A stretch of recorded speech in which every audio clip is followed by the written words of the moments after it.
What's the meaning of confiscation?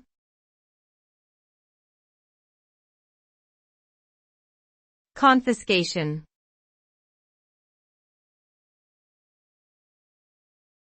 Confiscation.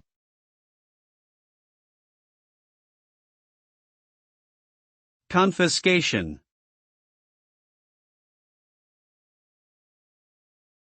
Confiscation.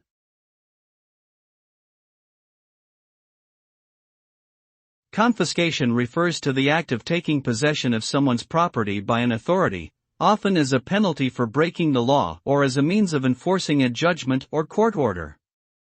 The result of confiscation is that the person loses the ownership and use of the confiscated property. Depending on the circumstances, the confiscated property may be destroyed, sold, or used for a specific purpose, such as restitution for damages caused or as evidence in a legal case. Confiscation is a serious measure, and authorities must follow due process and provide compensation where appropriate.